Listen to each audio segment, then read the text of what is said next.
मैं एक गांव की लड़की हूँ, मैं बहुत दूर जाने वाली हूँ। आप किसके लिए कर रहे हो सर? पता है ये एक छोटी सी गांव की लड़की है, उसका कुछ नहीं आता है। इधर आप शादी करो और घर में रहो। सामने सारे दरवाजे बंद हो गए। तुझे अपना वेपन खुद पकड़ना होगा। लोग तो है आपको बुरा बोलने वाले। एक लड़की जो गांव से है, छोटी सी शहर से, जिसको अंग्रेजी नहीं बोलना आता है, जिसको हिंदी नहीं बोलना आता है, वो कैसे हर चीज को टैकल किया। आप भी कर सकते हैं, चाहे वो आप किसी भी बदतर गांव में क्यों ना हो। बस अपने आप को। जब मैं एमएनसी ज्वाइन की और मैंने सबको एक मेल की, वो ग्रुप मेल था, और शाम को जब सब घर वापस आ रहे थे, मुझे देख के हंस रहे थे। मुझे पता नहीं चल रहा था ये लोग हंस क्यों रहे हैं। तो एक लड़की थी जो मेरी फ्रेंड थी, उसने मुझे रात को बताई, पता है तेरा अंग्रेजी बहुत खराब था, बेकार के अंग्रेजी में तूने मेल किया था, और दैट वाज द गॉसिप। वो गॉसिप हो गए थे। तो मुझे बहुत रोना आया कि जिस लैंग्वेज में कभी मैंने पढ़ी भी नहीं, जो लैंग्वेज मैं कभी सीखी भी नहीं, उस लैंग्वेज के लिए मुझ पर लोग हंस रहे हैं। हाँ, मैं एक गांव की लड़की हूँ। मैं उस गांव से हूँ जहाँ पे ना इलेक्ट्रिसिटी था, जहाँ पे ना रोड थे, जहाँ पे ना स्कूल थे। कॉन्वेंट स्कूल, अंग्रेजी मीडियम स्कूल तो बहुत दूर की बात है जी।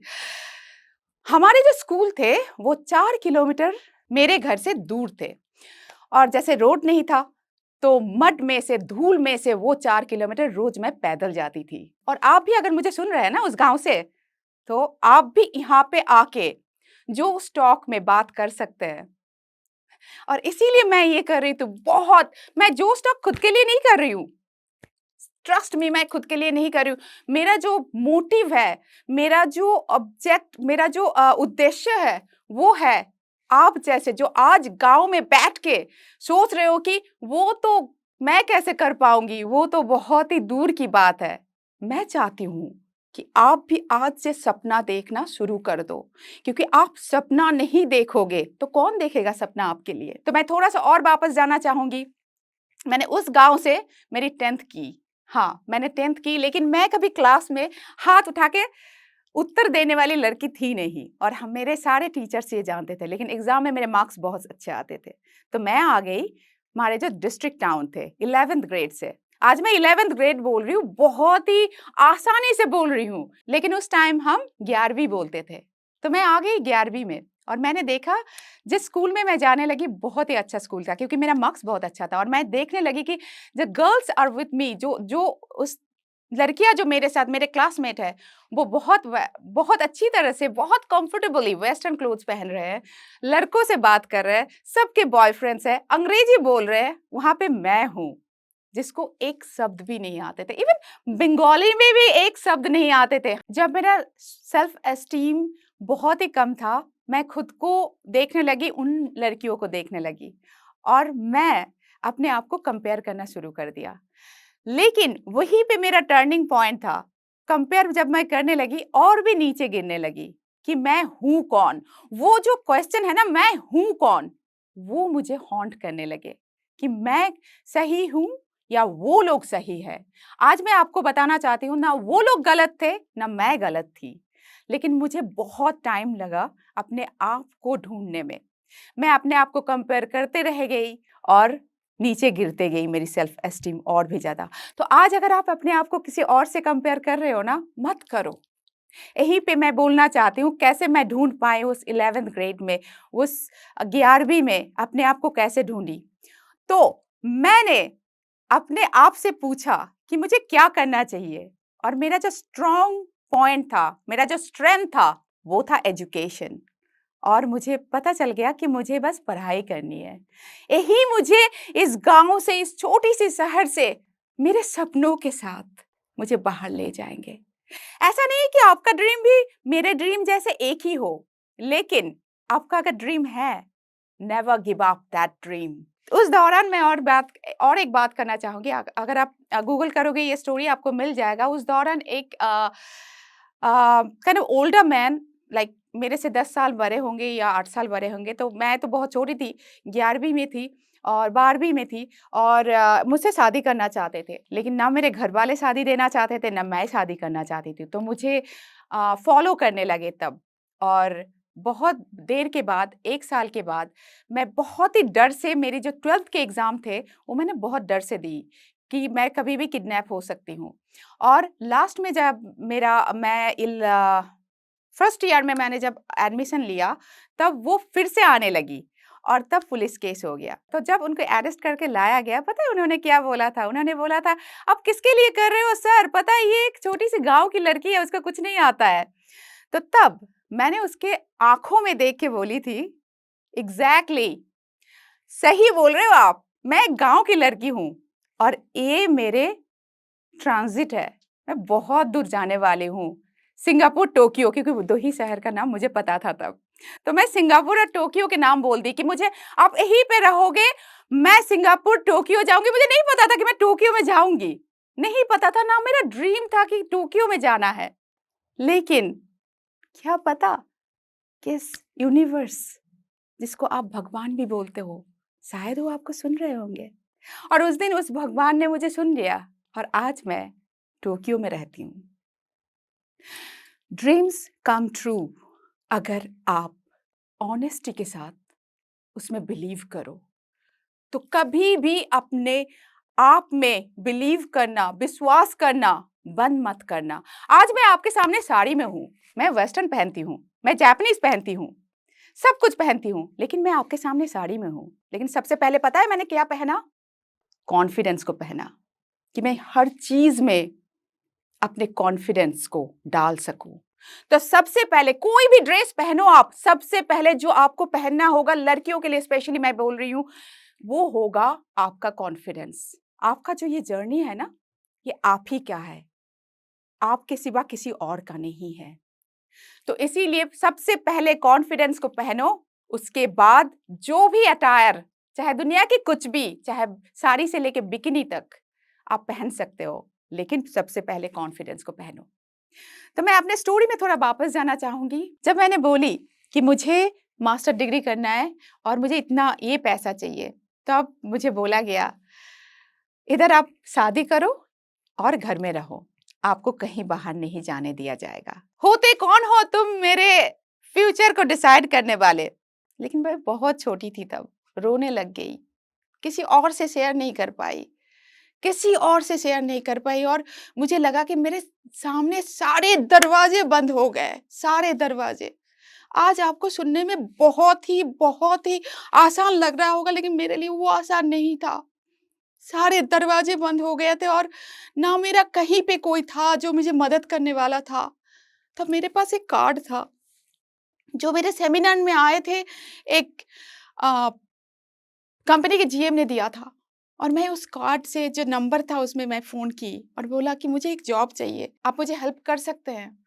तो उन्होंने बोला, "हमें 1 महीने के लिए एक सब्स्टिट्यूट चाहिए।" तो मुझे लगा कि मुझे सारे दरवाजे खुल गए। 1 महीना ही क्यों?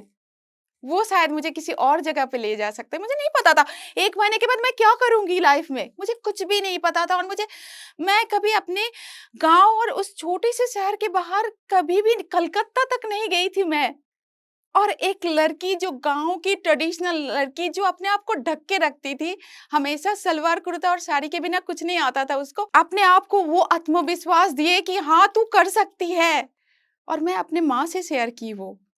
और मेरी माँ जो हमेशा चाहती थी कि मैं कुछ करूँ लाइफ में, मुझे बोले, "तू जा।" और वो जो जा था ना, वो मेरे लिए टर्निंग पॉइंट था मेरे लाइफ में। बस उस जा के साथ मैं घर से निकल गई। माँ के सूटकेस, मेरे जो मैं पढ़ाती थी कॉलेज में, उसका ₹500 और माँ और बाबा के आशीर्वाद। उसके साथ मैं घर से निकल गई और कभी मुड़ के नहीं देखी। मुझे नहीं पता था क्या होगा, मुझे नहीं पता था कैसे लोगों के साथ मैं काम करूँगी। मुझे नहीं पता था एनवायरनमेंट कैसा होगा। मुझे नहीं पता था अंग्रेजी में कैसे बात करते हैं, हिंदी में कैसे बात करते हैं, मुझे कुछ भी नहीं पता था। आज अगर आप हिंदी में, अंग्रेजी में बात नहीं कर रहे हैं, कोई बात नहीं। आप अगर अपनी भाषा में बात कर रहे हो, उसी में करो, उसी में बात करो, लेकिन कॉन्फिडेंस को मत छोड़ो। क्योंकि भाषा एक भाषा होता है, कभी भी सीख सकते हो। उसके लिए अपने आप को अपने नजर में मत गिराओ यार, दूसरों के नजर में अगर गिर रहे हो तो दूसरों के है, उनको you don't have to care, आपको केयर करने की ज़रूरत नहीं है। लेकिन अपने नज़र में आप अपने आप को मत गिराओ। कोई भी लैंग्वेज कभी भी आप सीख सकते हो। मुझे कुछ भी नहीं पता था, मैं आ गई और मैं काम करने लगी। मुझे नहीं पता था 1 महीने बाद मैं कहाँ जाऊँगी, लेकिन किसी और को पता था, पता है? किसी और को पता था। आप उसको भगवान बोल सकते हैं, आप उसको यूनिवर्स बोल सकते हैं, आप उसको एनर्जी बोल सकते हैं। जिस भी भाषा में, जिस भी लैंग्वेज में, चाहे जिस भी रिलीजन में आप हो, आप उसको उसी भाषा से आप पुकार सकते हो। लेकिन एनर्जी है। मुझे सुन रहे थे वो एनर्जी, क्या करना चाहती हूँ मैं। तो उसके बाद मुझे एमएनसी में जॉब मिले, जापानीज़ एमएनसी। मैं घर से नहीं भागती, तो मैं कलकत्ता नहीं आती। अगर मैं कलकत्ता नहीं आती, तो मुझे एमएनसी में जॉब नहीं मिलता। अगर मुझे एमएनसी में जॉब नहीं मिलता, मैं जापान नहीं जाती। पर आप डॉट को कर रहे हो ना, पूरे डॉट किसी और ने बनाया। लेकिन हमें वहाँ पर चलना है। इसका मतलब ये नहीं कि इतना आसान था। आज आसानी से आप सुन रहे हो। बहुत स्ट्रगल किया है एक लड़की जो गाँव से है, छोटी-सी शहर से है, जिसको अंग्रेजी नहीं बोलना आता है, जिसको हिंदी नहीं बोलना आता है, वो कैसे हर चीज़ को टैकल किया। इतना ईज़ी नहीं था, बहुत डिफ़िकल्ट था। बहुत लोगों ने मेरे ऊपर हँसा, बहुत लोगों ने मेरे ऊपर बात की, बहुत सारे गंदे नज़रों के सामने से मुझे गुज़रना पड़ा। लेकिन सरेंडर कभी नहीं की। तो एक दिन क्या हुआ उस एमएनसी में, जब कोई भी नहीं था रूम में, तो मैं एक काम करवाने के लिए आई थी जो मेरे एक्चुअली बहुत अच्छा फ्रेंड था बहुत पहले, लेकिन मैं उनको शादी के लिए डेफ़िनेटली रिजेक्ट की थी। तो मुझे पता नहीं था कि वो ऐसे बिहेव करेंगे मुझसे। तो बहुत बहुत गंदा तरीके से उसने मुझसे बिहेव करना शुरू कर दिया। और वहाँ पे जो फ्लोर था, वहाँ पे बहुत सारे लोग थे, बहुत सारे डिपार्टमेंट्स थे, अकाउंट्स डिपार्टमेंट थे, वहाँ पे प्रोक्योरमेंट थे, मतलब बहुत सारे डिपार्टमेंट थे। अ, लेकिन सब लोग देखने लगे कि वो मुझसे मिसबिहेव कर रहे हैं और सारे लोग देख रहे हैं, और सारे लोग उसको एन्जॉय कर रहे हैं। पता है तब क्या हुआ था? तब मुझे लगा कि यहाँ पे मुझे बचाने वाला कोई नहीं है, और वहाँ पे कोई भी हमारे जो बॉसेस थे, वो कोई नहीं था ऑफ़िस में। और तो तब मुझे लगा कि यहाँ पे अगर कोई मुझे बचा सकता है तो मैं हूँ। खुद को एम्पावर करना होगा। आप विश्वास नहीं करोगे, मेरे मेरे जो बाबा हैं, मेरे पिताजी हैं, वो बहुत ही स्पिरिचुअल है, तो वो बहुत सारे मंत्र चैंट करते थे। तो मेरे कानों में पता है क्या मंत्र तब आने लगे? या देवी सर्वभूतेषु शक्तिरूपेण संस्थिता, नमस्तस्यै नमस्तस्यै नमस्तस्यै नमो नमः। तो मुझे बोला गया, मुझे लगा कि कोई मुझे बोल रहे, तेरे लिए कोई कृष्णा यहाँ पे बचाने वाला है नहीं। तुझे अपना वेपन खुद पकड़ना होगा। और मुझे थप्पड़ मारना पड़ा। इतने अपने आप को, अपने डिग्निटी को रखने के लिए मुझे थप्पड़ मारना पड़ा था। अगर आप भी अगर सुन रहे हैं, तो आप भी अपने डिग्निटी को बचाइए। बस अपने जॉब के लिए पीछे मत हट जाइए। कॉम्प्रोमाइज़ मत कीजिए। आत्मविश्वास आप में डालिए।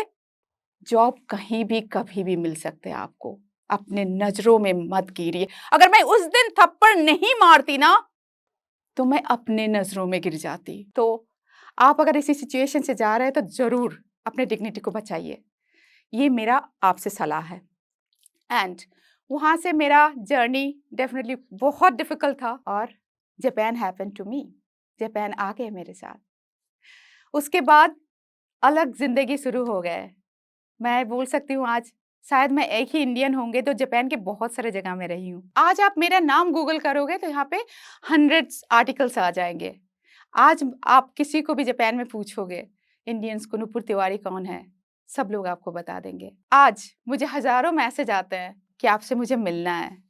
ये कहाँ से आए? मैं एक छोटी-सी गाँव से शुरुआत की थी। आपसे भी बदतर गाँव से शुरुआत की थी, लेकिन अपने आप को मैंने कॉन्फिडेंस दिया था। अपना सपना नहीं छोड़ी थी मैं, और अपने आप को एक्सेप्ट कर ली थी। इंडियन जितने सारे मीडिया है, सबके लिए मैं काम कर चुकी हूँ। टोक्यो ओलंपिक मैंने पूरे रिपब्लिक टीवी के लिए कवर कर चुकी हूँ। ऑलमोस्ट हर दिन मैं टीवी पे आती हूँ। कैसे हो गया ये सब मिरेकल? अगर मैं और कुछ करना चाहती थी, मुझे पता है उसमें भी मैं एक्सेल करती। ये मिरेकल कैसे हुआ? बस अपने आप को नहीं छोड़ी मैं। आपको लगता है ये सब आसान था? नहीं, ये आसान नहीं था। 0.1% भी आसान नहीं था, कुछ भी नहीं आसान था। आपको ऐसे जगह कोई नहीं देते हैं। अगर मैं कर सकती हूं तो आप भी कर सकते हैं, चाहे वो आप किसी भी बदतर गांव में क्यों ना हो। बस अपने आप को एक्सेप्ट कीजिए जैसे भी है। अपने आप को मत बोलिए कि मुझे अंग्रेजी नहीं आती इसलिए मैं नहीं कर सकती। अपने आप को मत बोलिए क्योंकि मैं खूबसूरत नहीं हूं इसलिए मैं नहीं कर सकती। अपने आप को मत बोलिए क्योंकि मैं साड़ी पहनती हूं इसलिए नहीं कर सकती। अपने आप को मत बोलिए क्योंकि मेरी शादी हो गई इसलिए नहीं कर सकती। अपने आप को मत बोलिए कि मेरी बच्ची हो गई इसलिए नहीं कर सकती। अबला मत समझिए अपने आप को, एम्पावर कीजिए। और एम्पावरमेंट का फर्स्ट स्टेप आपका यही होगा, अपने आप को पहले आत्मविश्वास पहनाइए। It is said that when you educate a woman, you educate an entire generation. नारी सशक्तिकरण पर ये पंक्तियां हमारे दिल को जोश और हिम्मत से भर देती हैं। ऐसी ही हिम्मत भरी कहानी अभी हमने सुनी जोश टॉक्स पर, और हमें उससे काफ़ी प्रेरणा भी मिली। ऐसी ही कहानी है लक्ष्मी जी की, जिन्होंने CS करके बड़े शहर में वो आए जॉब का सपना लेके, पर उन्हें यहाँ जॉब नहीं मिल पाई। पर उन्होंने हिम्मत नहीं हारी, जोश के साथ उन्होंने कम्युनिकेशन स्किल्स पर काम किया और आज एक बड़ी कंपनी में वो काम कर रही हैं। लक्ष्मी जी की ही तरह कई स्टूडेंट्स जैसे कि वैशाली जी, नीला, प्रणाली, आरती और उषा जी ने मिलके जोश स्किल्स के साथ विभिन्न स्किल्स जैसे कि spoken English, communication skills, personality development, finance, business building सीख कर आज अपनी अलग पहचान बनाई है। आज ही अपने जैसे लाखों स्टूडेंट के साथ भारत के number 1 spoken English learning app जोश स्किल्स ऐप के साथ अपनी इंग्लिश लर्निंग जर्नी शुरू करें।